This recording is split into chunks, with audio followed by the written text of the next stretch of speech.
This is Harry Calloway again with another episode of Justice, if you call it that.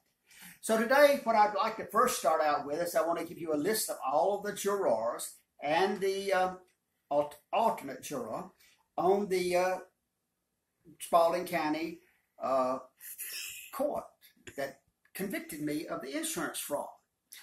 Number one, there was Michelle Renee Wilson, Mary S. Hulan, Charles Clarence Holmes, Ransel Guy Williamson, Janet Copeland Williams, Julia T. Pollock, Peggy Barclay Miller, Douglas Charles Callens, Tasia LaFrance Ellison, Dolores A. Elliott, who, by the way, was the head one, that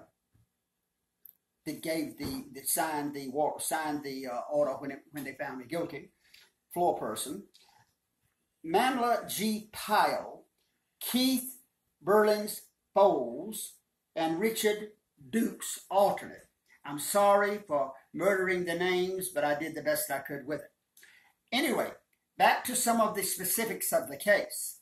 On this accident of the three people who came to me, the car was driven by Bobby Donnell Fish.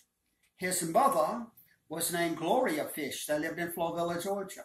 She had insurance on the car with Federated Mutual. However, Bobby Donnell Fish and his father were excluded from the policy due to a drinking problem previously.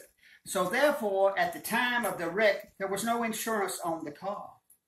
Now, I'm not saying that I am a brilliant person, but if I was setting up these wrecks like they say, I do believe that I was paying all this money to these people, I believe that I would make sure they had insurance on the car before I had a wreck with them. Of course, I did not do it. There was no law, like I said, if I did. Okay, so what they did was, during the course of the events of the trial, they put these people in another car. They put them all in the other car, which was a van, the not at fault car, which the people coming to me were the at fault car. Now, you could see they had no insurance on the car, or the one who did get some money out of it at Progressive, which they charged me for Progressive, even though I showed to you on the papers from Progressive there was only one claim filed, and Roderick Gordon filed the claim. So therefore, it was an uninsured motorist. That means there was no insurance on the car, like I had said previously.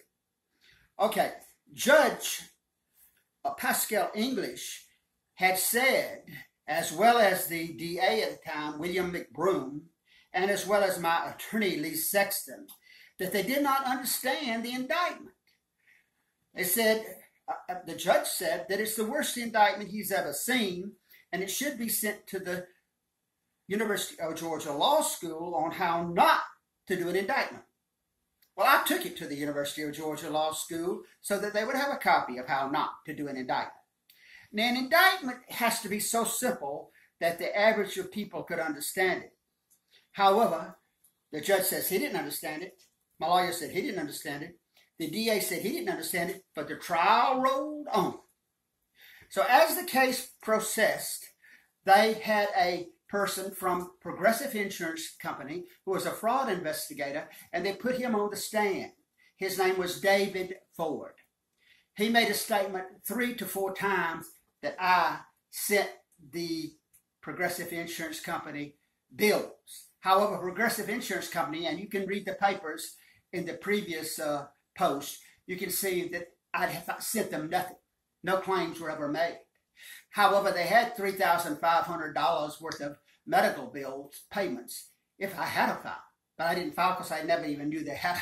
I never knew anything about the uninsured motorists.